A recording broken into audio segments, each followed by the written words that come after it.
super happy, Ravi, having had an incredible time in Pakistan. Now back to India.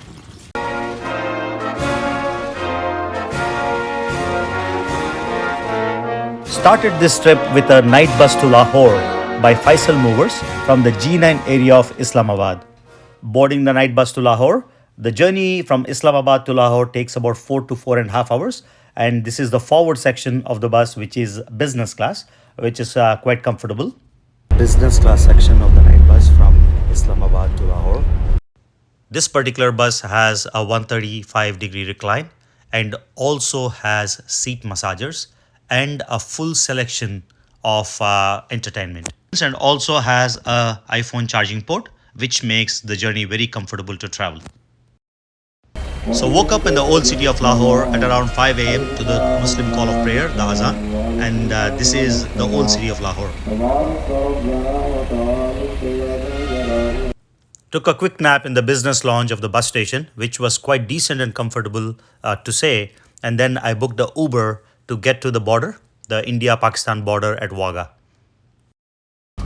And then headed to the Wagah border.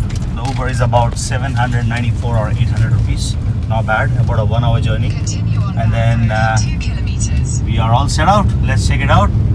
I don't have direct information whether the border is open or not, so I'm totally lost. We'll see. So this is Mr. Shabir, who is driving me to the Wagah border. I'm not even sure if the border is open. Lots of confusing information.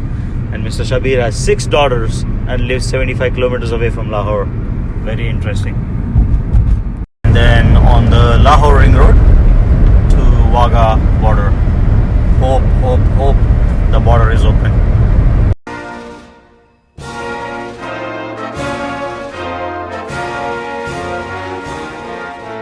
And 40 kilometers later, very close to the Wagah border, we stopped by a local tea shop to have one last cup of very famous Pakistani tea.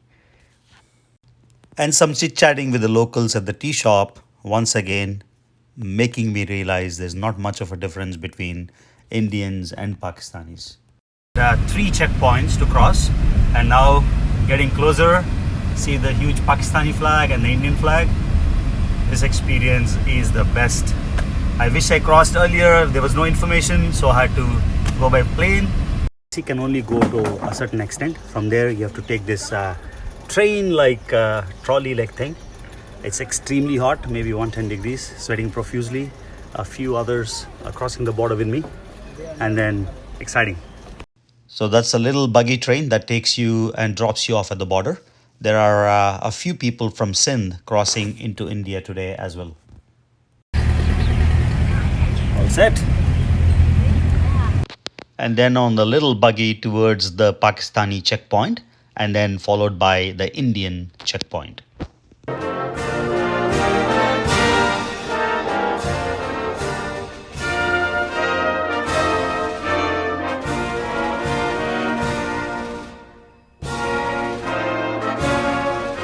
I was expecting a very tough questionnaire, but the immigration was quite easy and breezy.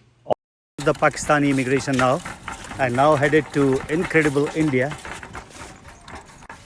There you go. Check this out. Indian flag and India. A few meters away. So thrilling. End of Pakistan, as you can see. I'm about to cross the Pakistan border into India. You can see India's first line of defense written out there.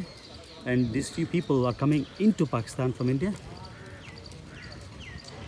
And 180 countries, the experience of 180 countries on one side, the experience of 181 country Pakistan.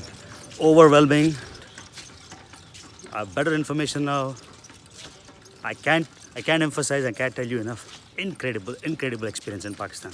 Thank you so much, Pakistan, for everything that you've given me, the way you treated me, and now back to my motherland. This is Pakistan, crossing the Pakistani border, and this is where the Wagah ceremony happens. And that is beautiful India, crossing into India. Entering India, back to motherland from the Pakistani side. This has been the most incredible experience. That's the border security force. and that's where the Wagah border ceremony happens. Looking at India from the other side. That's quite a thrilling experience now crossed into the Indian side and looking at Pakistan from India. The famous gate with Mr. Jinnah on the gate. And then this end is where the Indian side of the border closing ceremony happens every day. It's quite bigger than the Pakistani side, maybe 3 to 4 times larger. I have said ample times, but this is really, really one of the most thrilling border crossings of my lifetime. And then on a bus on the Indian side to get to the Indian immigration point, and feels great to be back in India. Jai Hind. So now I entered India. Now off to Amritsar. Thought I'll go to Delhi and spend a night, but I've been to Delhi so many times. Rather spend the night in Amritsar and take an early morning flight to Delhi.